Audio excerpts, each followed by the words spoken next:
vou fazer revisão sobre a prova de geografia do segundo bimestre. Agora eu só vou falar sobre a América do Sul. A África a gente aprendeu, mas não vai cair nessa prova. Mas a primeira parte da matéria, que eu só vou falar da semana 5 até a metade da semana 7. A primeira parte da matéria da semana 1 até a semana 4 foi sobre Canadá até a América Central e eu fiz o vídeo daí. Então, tá lá. Agora, sobre a América do Sul, a gente tem 13 países e 5 regiões. Então, esses países estão nas regiões, essas 5 regiões que são as regiões da América Latina, América Andina, Ilhas Falklands, Brasil e a região das Guianas. Sobre o relevo, a oeste a gente vai ter as Cordilheiras dos Andes. Então, são estruturas dobradas e não tão recentes, mas também não são muito velhas. Ao centro a gente vai ter as bacias sedimentares e os Andes deram origem às planícies interiores. Então, a gente vai dar destaque às planícies amazônica, platina e do Orinoco. A leste a gente tem planaltos bem antigos, desgastados, então são planaltos velhos, e a gente vai ter o planalto brasileiro e das Guianas. Sobre o clima e vegetação, a gente tem, no geral, um clima bem variado, começando pelo clima equatorial, é um clima quente, chuvoso, tem uma temperatura constante e chuvas bem distribuídas. Sua vegetação é a floresta equatorial tropical, que é a Mata Atlântica e Amazônica. Aí, no clima tropical, a gente também tem um verão quente, chuvoso, mas o inverno é mais seco e as chuvas não são tão bem distribuídas. Aí, a gente continua, com a floresta tropical. Sobre o clima subtropical, também tem chuvas, não são tão bem distribuídas, o inverno é mais seco ainda, é mais ou menos onde a gente está. E temos as florestas subtropicais. Agora um pouquinho sobre o clima árido. O clima árido e semiárido, eles são um clima mais seco, então a gente vai ter os cerrados, a caatinga, os campos e as pradarias. A gente também vai ter a área desértica, principalmente o deserto do Atacama e os steppes. Agora um pouquinho sobre o temperado, tem as florestas coníferas, são as florestas temperadas também. O clima mediterrâneo vão ter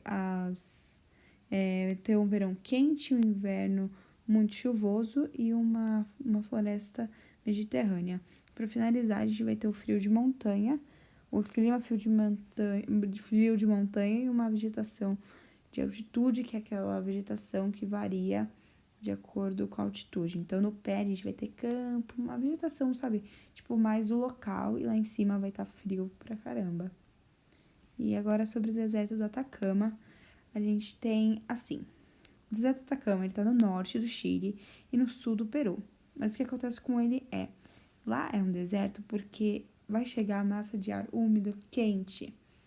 Só que a corrente fria de Humboldt vai condensar essa massa de ar úmido, então vai precipitar antes de chegar na região do deserto. Então, quando a massa de ar tentar entrar no continente, ela já vai estar seca. Então, não vai passar para lá das cidades, e no deserto também não chove porque choveu no mar. Agora, sobre as bacias hidrográficas, é só saber o nome. A gente tem a Bacia da Platina, principal rio da Prata, Bacia Amazônica, principal rio Amazonas, e a Bacia de Orinoco, fica na Venezuela e na Colômbia.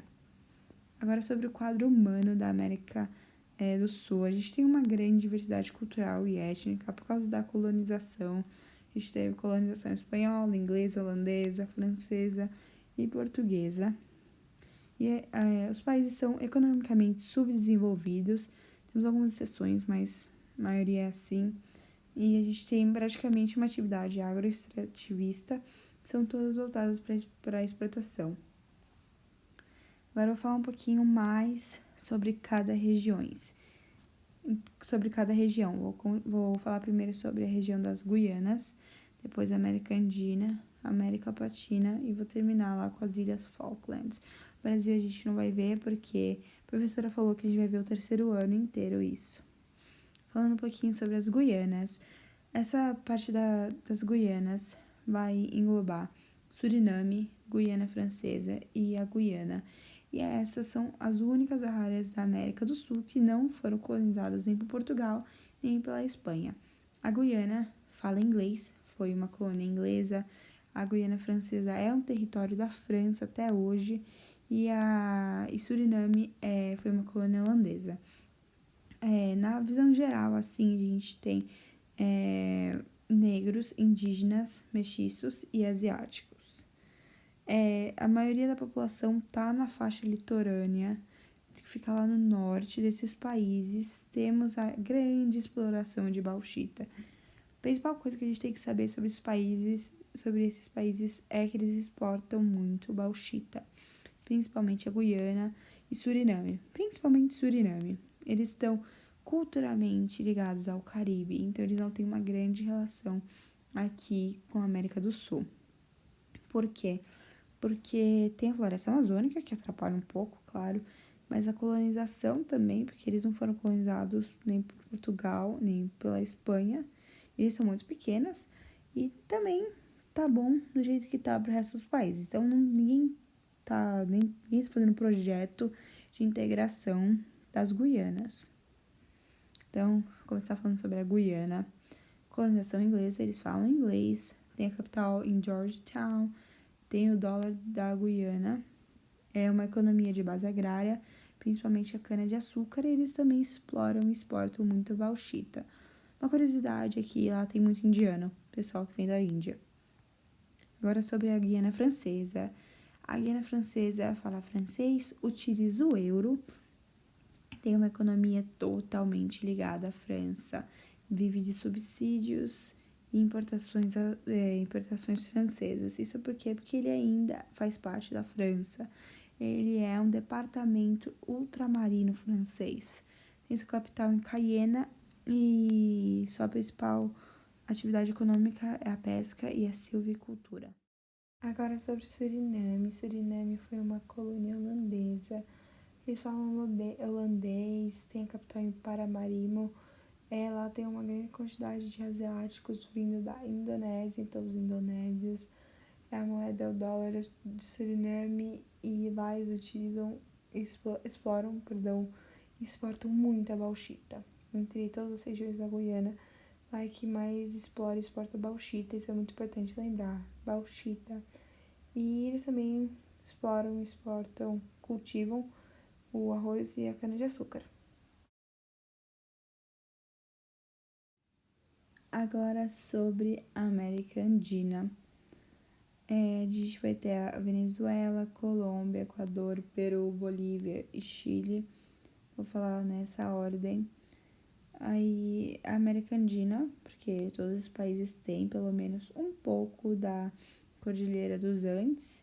E então aí a gente também tem muitos indígenas e mestiços.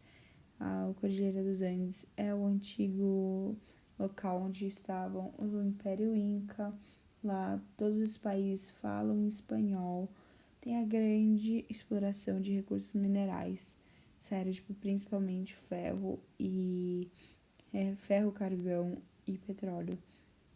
A gente tem uma agricultura tropical, bastante exportação do milho, cana-de-açúcar, algodão, banana. Vou falar ao longo de cada país. E eles têm entre si uma união aduaneira, que é uma comunidade andina, que a sigla é CAN. Agora eu vou falar um pouquinho sobre a Venezuela. Quando fala Venezuela, o que vem na cabeça é petróleo. Realmente, Venezuela explora muito petróleo. Ela faz parte da OPEP. O petróleo está principalmente concentrado no litoral venezuelano e no lago Maracaibo. Então a população também está muito nessa faixa litorânea. A Venezuela tem uma elevada renda per capita. Só que o que acontece a Venezuela depende do petróleo. Se ela depende do petróleo, se ela não consegue vender o petróleo, ela não consegue ter dinheiro. Então, além de eles não terem dinheiro de vez em quando, não tem uma distribuição dela. A gente vai ver daqui a pouco que o governo investe muito na imagem dele, investe em outros países, mas não resolve o problema interno. Com a pandemia, piorou muito, né? Continuando os aspectos gerais, a gente tem na etnia mestiços, índios e negros. É um país muito urbanizado, é o país mais urbanizado da América Latina. 93% da população é urbana. Exporta muito ferro, café, cacau, cana-de-açúcar, milho, algodão, mas principalmente petróleo. E Venezuela está numa atual crise, e isso não é surpresa para ninguém. Sobre a crise venezuelana. A crise venezuelana é uma crise política e econômica. Tem uma instabilidade econômica, por quê? Porque, como eu disse antes, a Venezuela depende do petróleo, então ela depende das oscilações do petróleo, depende do mercado internacional para conseguir dinheiro para investir no seu país. Então ela também depende muito do capital estrangeiro. Tem uma regulação econômica centralizada na figura estatal. Então, o governo até hoje, desde o governo de Hugo Chávez, eles investem muito, muito na figura do governo. Então, e não sobra dinheiro, né? Tem uma maior taxa da inflação também. Hugo Chávez, que é o cara que eu coloquei aí, ele foi um presidente da Venezuela muito importante. Ele investiu nas políticas sociais, que são escolas, saúde, essas coisas. Mas ele também investiu na imagem do Estado da Venezuela. Claro que ele não podia deixar de lado isso. Então, ele investiu bastante nessa parte também. Mas teve um tempo que a ONU considerou a Venezuela como um país com zero taxa de analfabetos. Então, teve muita coisa boa, só que, claro que nem todo mundo gostou. Então, houve a oposição, mas não foi tão forte assim. A gente tem também que as medidas tomadas pelo Hugo Chávez nos anos do governo, elas apontaram para o inédito fortalecimento do poder executivo. Houve também a fundação do PSUV, que era um Partido Socialista Unido da Venezuela, que era impulsionada por Hugo Chávez. Então também houve mais oposição por causa disso. Aí, depois de um tempo, o Chávez morreu de câncer e quem subiu ao poder foi o atual presidente Nicolás Maduro. Nicolás Maduro, como eu disse, ele atua até hoje no governo, ele era o vice-presidente da Venezuela, desculpa. Só que assim, ele não ajudou muito a crise, então houve mais problema, a crise foi agravada. Então, eles continuam com essa coisa de investir na imagem do governo, só que aí teve um agravamento da crise, então o pessoal começa a se rebelar. Então, tem o agravamento da crise, tem o pessoal se rebelando, tem uma nova crise, uma crise mais forte. Então, começa o pessoal a se refugiar, porque o governo vai responder de alguma forma ou outra e no final todo mundo sai prejudicado. Então a gente tem bastante refugiados aqui no Brasil, o pessoal vem para o norte do Brasil, que é mais perto. Aí, em 2019, o Maduro foi reeleito, mas 52% da votação foi de abstenções, então 52% foram nulos, votos em brancos, então Maduro é reeleito de novo, mas em janeiro a gente tem que Juan Guaidó, ele foi declarado presidente interino pela oposição, mas o Maduro ele ainda quer o governo nas suas mãos, o poder, e ele tem muito apoio das Forças Armadas. Agora sobre a Colômbia é um país que tem sua concentração urbana e populacional na região andina, com brancos e índios, uma exploração de café, cultivo também, exploração, cultivo e exploração do café, algodão, cana-de-açúcar, fumo, esmeralda, petróleo, ferro, banana, cacau e milho. A gente também vai ter reservas desses minérios que eu acabei de falar, principalmente carvão, esmeralda e petróleo. E a gente também vai ter uma industrialização presente mais restrita. Agora sobre a Colômbia, claro, narcotráfico, Pablo Escobar. Nessa tabela que eu peguei da apostila, então, ele tá misturando as guerrilhas com o narcotráfico, mas eu vou tentar separar para ficar mais fácil de entender. Então, mais ou menos em 1970, a gente vai ter, nos anos 70, né, o cartel de Medellín, nos próximos anos, nos anos 80, a gente vai ter uma tentativa de combater esses cartéis, tanto as pessoas, mas a Autodefesa Unidas da Colômbia, que era o projeto do governo. E nos anos 90, o Pablo Escobar ele é preso.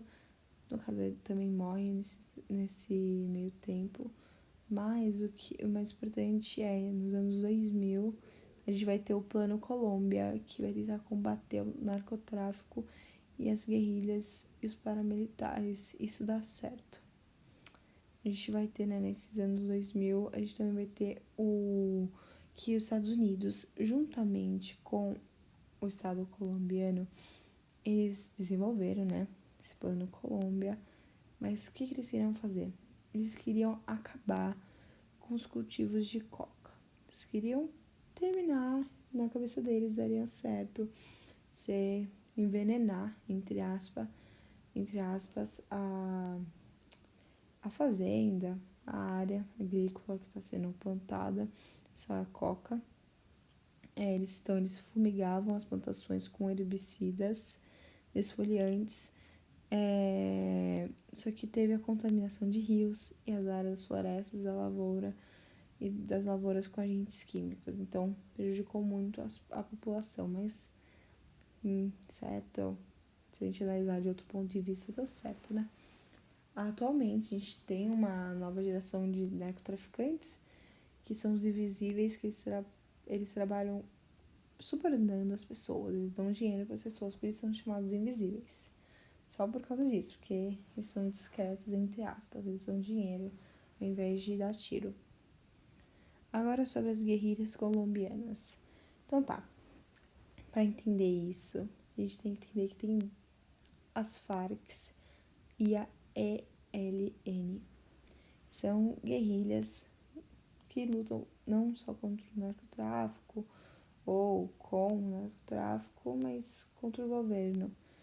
A gente tem as Farc. O que é a Farc? A Farc são as Forças Armadas Revolucionárias da Colômbia. Tem um ideal socialista nas Farc. Eles querem defender o direito dos presos colombianos. Então, eles são uma guerrilha. Eles são um grupo de guerrilha. O ELN, que significa Exército de Libertação Nacional da Colômbia, ele tem uns ideais mais comunistas, mas eles têm também um caráter político-militar. Outro grupo de guerrilhas, os dois são grupos de guerrilhas. Só que ao longo do tempo, o ELN não cedeu tanto, o Farc sim, eles fizeram um acordo com o governo colombiano, mas eles falaram que o governo colombiano deu para trás em alguma parte do acordo deles, então eles voltaram à ativa, só que eles não estão atuando tanto igual eles atuavam. Agora sobre o Peru. O Peru, ele tem sua população predominantemente composta de mestiços e indígenas. A gente vai ter algumas regionalizações dentro do Peru. Então, a gente vai ter a região amazônica, que está em verde, uma região litorânea, que está em amarelo, e a gente vai ter os Andes, que estão, no altiplano, na região marrom. Algumas cidades importantes são Lima, e agora essas duas que eu vou falar são regiões, mas é o altiplano meridional, e o litoral setentrional. Lima é a capital, tá lá no litoral, e a região andina, em geral, Cusco e Machu Picchu são considerados patrimônios culturais da humanidade. Agora, sobre a economia peruana, o Peru está no CAN, que é a Comunidade Andina de Nações, faz parte da Aliança do Pacífico, teve uma modernização acelerada graças aos seus setores de serviço, mas ele também vai explorar bastante e exportar minérios em gerais, petróleo, gás natural, pescado e tecido de algodão. Agora, sobre a mineração peruana. Ela vai se concentrar na região andina, mas também vai ficar, claro, um pouco na região da Amazônia peruana, mas na região andina principalmente a gente vai ter os minérios de prata, zinco, cobre e ouro, e na região amazônica a gente vai ter mais o petróleo e o gás natural. Agora sobre o Sendeiro Luminoso. O Sendeiro Luminoso é um grupo radical peruano. Eles surgiram quando o Peru estava em uma instabilidade política. Eles têm ideais socialistas, então eles são um grupo de ação de guerrilha, eles lutam com armas, mas hoje eles nem lutam tanto, então eles tiveram sua ação reduzida. Agora sobre o Equador. O Equador etnicamente é composta mais por mestiços e indígenas. A gente vai ter a região andina, que é a região roxa, a região litorânea, amarela, e a região amazônica, a verde. A gente vai ter também destaque para duas cidades, Quito, que é a sua capital e patrimônio da humanidade, e Guayaquil, que é o centro, tanto industrial como portuário do Equador. O Equador também, economicamente, vai se destacar pela produção e exportação das bananas, flores, cacau e madeira. Agora sobre a Bolívia. A Bolívia não tem litoral. A Bolívia perdeu seu litoral ao longo do tempo. Não foi um processo, perdi a guerra, perdi o litoral. Não. Ao longo do tempo, algumas guerras, perdeu para o Chile.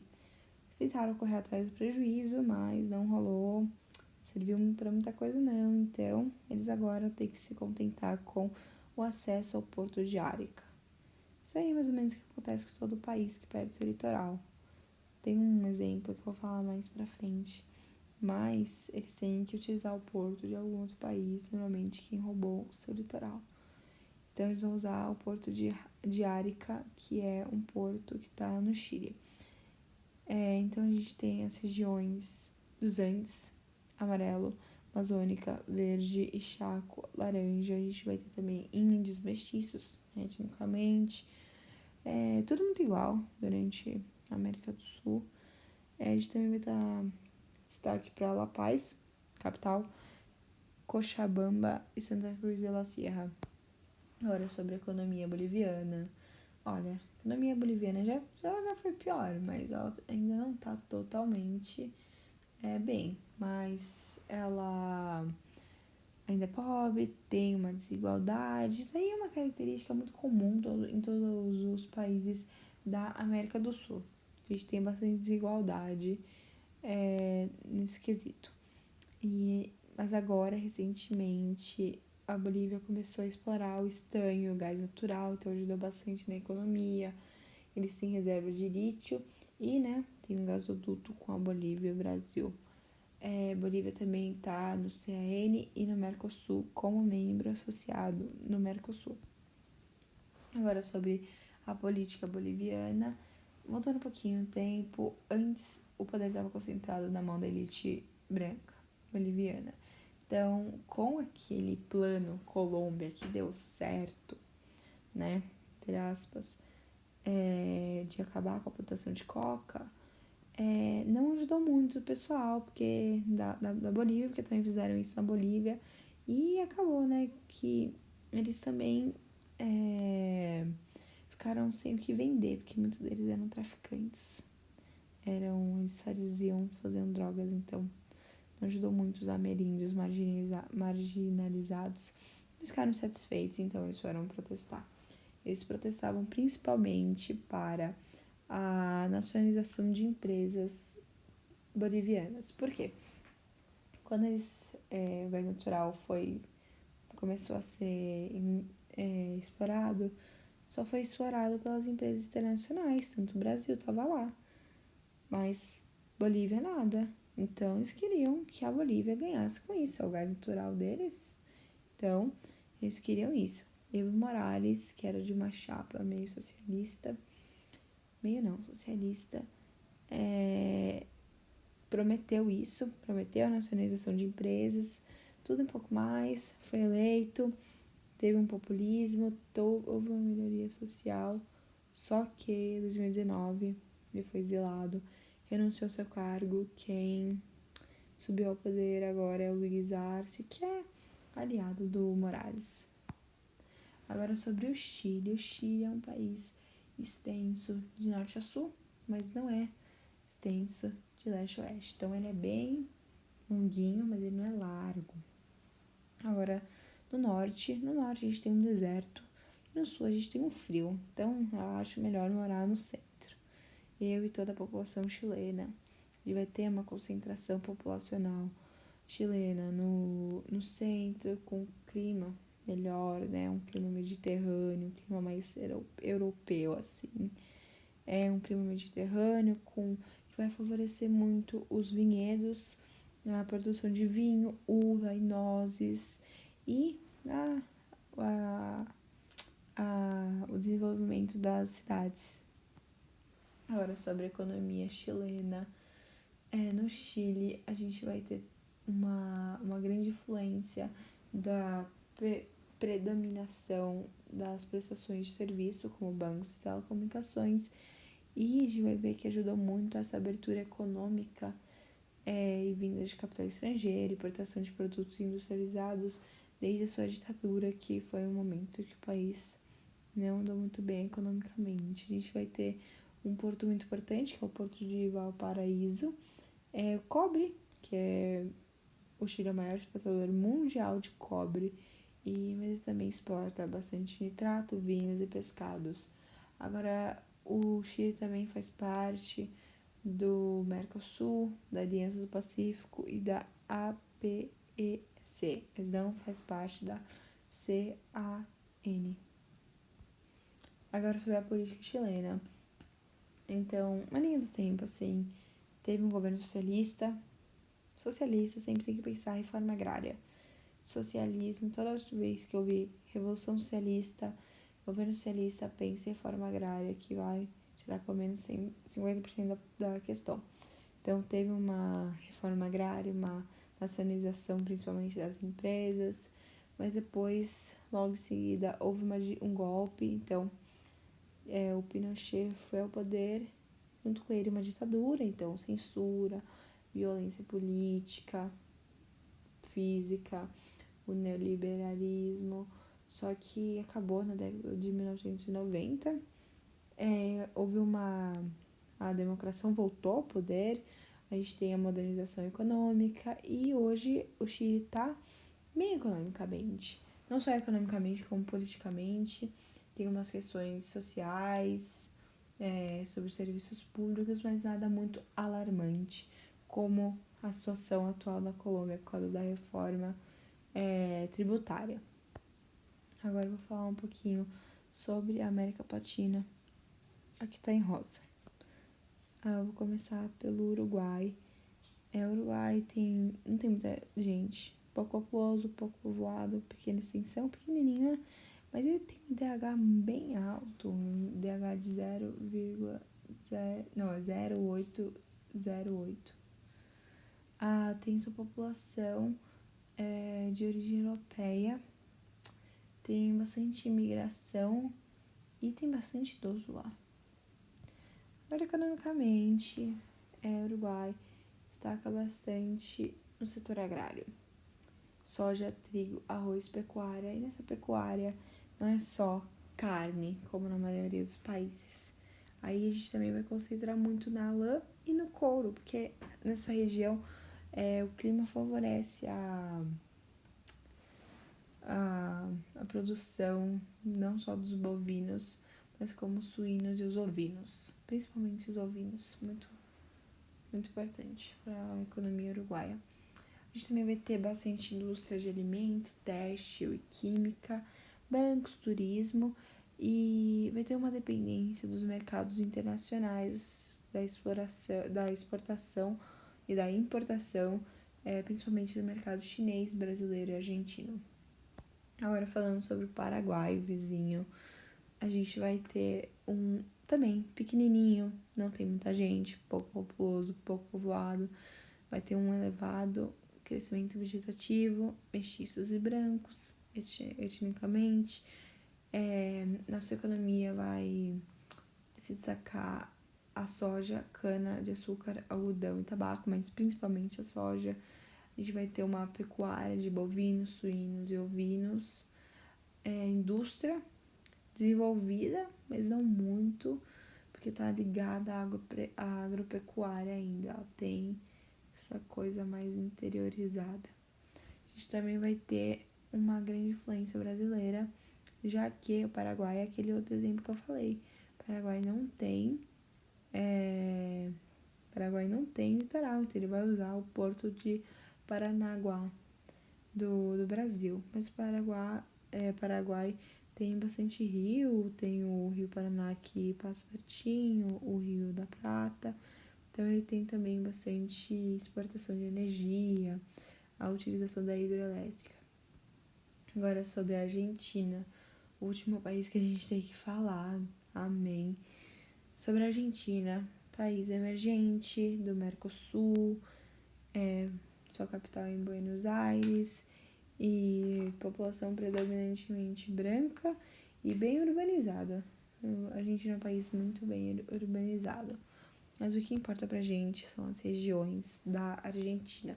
Então, os Pampas, é a região 1. Tá aqui, mas o sudeste da Argentina. É uma região que tem uma concentração populacional, o predomínio urbano, desculpa, tem o grande desenvolvimento econômico da indústria, dos serviços, da agricultura e da pecuária moderna. A gente vai ter um relevo mais baixo, um clima temperado, uma vegetação rasteira. Então aí é onde o pessoal fica, bastante gente que fica. E a gente vai ter o porto de Buenos Aires nessa região. Agora a gente vai passar pela segunda região de número 2, ali no Nordeste, é a região mesopotâmica. A gente é uma região subtropical. Isso daí é uma estreita faixa entre o rio Paraguai e o Uruguai. Então ali é uma região que vai inundar. São campos inundados, são vales inundados que vão ajudar na cultura do arroz. E não só do arroz, mas também como da erva mate e da pecuária extensiva. Erva mate é o que a gente usa para fazer chimarrão. Tá bem pertinho, né? Do Brasil. Tudo no sul. Então ajuda um pouquinho nesse quesito. Agora sobre Chaco. Fala de Chaco. A gente tem uma região tropical que produz bastante açúcar, algodão, pecuária, madeira e petróleo. E exporta bastante petróleo também, mas não é uma atividade muito significativa pro pessoal da Argentina. Agora eu vou falar sobre Piemonte Andiano, ou só Andes. Andes é o 4, então, né, tá no Andes, ali perto do Chile. É uma região seca, então como tá perto do Chile, a gente pode associar com aquela área que eu falei do centro chileno, que é uma região que tem vinhos, uva, nozes. É uma região mediterrânea, é muito boa para os vinhedos, que é o clima seco, o relevo acidentado ajuda na irrigação dos vinhedos. Então a gente vai destacar essa região pelos vinhos, mas a gente também pode destacar pelo petróleo, indústria petroquímica, mas lembra Piemonte Andino, vinho. E agora, para terminar essas regiões, eu ia falar sobre a última, Patagônia. Lá no sul, frio. Resumindo, é frio. É bem frio lá. Tem o turismo, que ajuda bastante, que é muito frio lá. A gente vai ter as lãs, frutas, petróleo, hidroeletricidade. Mas não é muita gente que mora lá não, porque é muito frio. Agora, pra terminar, a gente vai pro último slide, que é os dos blocos econômicos. A gente não faz parte do Mercosul, da Aliança do Pacífico e do ProSul. Acabou. Obrigada.